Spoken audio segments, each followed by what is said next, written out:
दोस्तों, क्या आप जानते हैं कि चक्रवात या बवंडर को अजीबोगरीब नाम क्यों दिया जाता है? और क्या आप ये जानते हैं कि लहसुन को बदबूदार गुलाब क्यों कहा जाता है? और क्या आप ये जानते हैं कि इंसान के बालों से समुद्र में फैले तेल की सफाई की जाती है?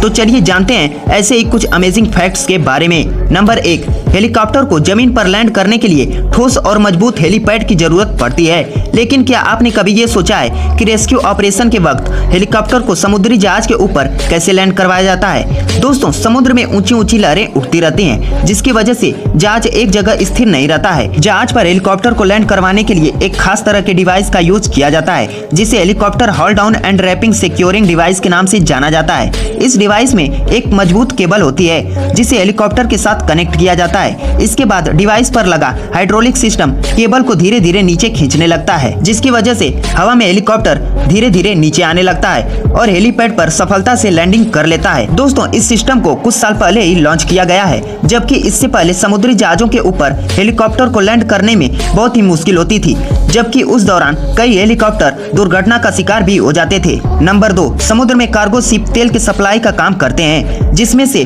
कुछ जहाज दुर्घटना का शिकार हो जाते हैं और तेल समुद्र की सतह पर फैल जाता है, जिसकी वजह से समुद्री जीवों को नुकसान पहुंचता है, जिसके असर को कम करने के लिए इंसान के बालों का इस्तेमाल किया जाता है। दरअसल दोस्तों, तेल पानी के मुकाबले काफी हल्का होता है, इसलिए तेल को पानी की सतह से साफ करने के लिए उससे हल्के पदार्थ या वस्तु की जरूरत होती है। ऐसे में इंसानी बाल काम आता है, जिनका वजन कम होता है और बालों की मदद से स्पंज बनाकर समुद्र में फैले तेल को साफ किया जाता है। आपको जानकर हैरानी होगी कि इंसानों के बाल से बना स्पंज अपने कुल वजन के मुकाबले 5 गुना ज्यादा तेल सोखने में सक्षम होता है। इसलिए समुद्र में फैले तेल को साफ करने के लिए इंसान के बालों से बने स्पंज का इस्तेमाल किया जाता है। नंबर 3, दोस्तों, लहसुन में कई औषधि तत्व होते हैं, लेकिन क्या आप जानते हैं इस खाने वाली चीज को बदबूदार गुलाब के नाम से भी जाना जाता है? दरअसल लहसुन में 400 से भी ज्यादा सल्फर यौगिक तत्व होते हैं, जिसकी वजह से लहसुन से तेज गंध आती है। वहीं जब लहसुन का पौधा वयस्क होता है और उसमें फूल आने लगते हैं, तो उसकी गंध आसपास के इलाके में तेजी से फैलने लगती है।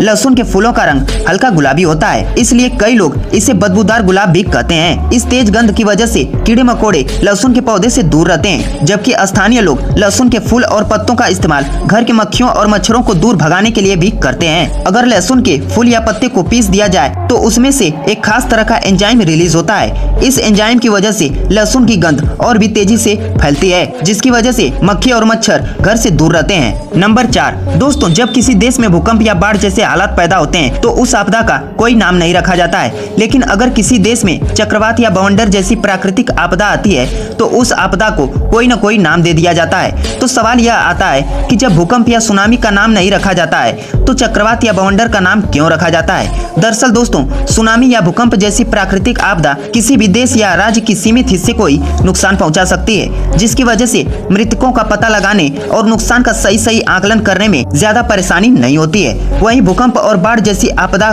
कुछ ही मिनट या कुछ ही घंटों में खत्म हो जाती है, लेकिन चक्रवात या बवंडर जैसी प्राकृतिक आपदा का कोई सीमित स्थान नहीं होता है, जबकि ये आपदा 1 दिन से लेकर 15 से 20 दिन तक चल सकती है। इस दौरान चक्रवात के एक शहर से दूसरे शहर या एक देश से दूसरे देश तक पहुंचने और वहां तबाही मचाने का खतरा रहता है, जिसकी वजह से चक्रवात का कोई न कोई नाम रखना जरूरी होता है। ऐसा करने से चक्रवात जिन इलाकों में पहुंचता है वहां तबाही और नुकसान का आसानी से पता लगाया जा सकता है। इसके अलावा चक्रवात कई सालों में एक बार ही आता है, इसलिए इसकी पहचान करने के लिए और रिपोर्ट में इसकी जानकारी देने के लिए इसका नाम रखना जरूरी होता है। दोस्तों, चक्रवात या बवंडर का नाम रखने के लिए सरकार के आधिकारिक अथॉरिटी काम आती है, जिसके तहत सरकारी कर्मचारी चक्रवात का नाम रखने के लिए एक सूची तैयार करते हैं और फिर आपसी सहमति या वोटिंग के बाद चक्रवात या बवंडर का ऑफिशियल नाम रखा जाता है। तो दोस्तों, इस वीडियो में आज के लिए बस इतना ही। तो दोस्तों, अगर ये वीडियो आपको पसंद आए तो वीडियो को लाइक और चैनल को सब्सक्राइब जरूर करें। मिलते हैं नेक्स्ट वीडियो में।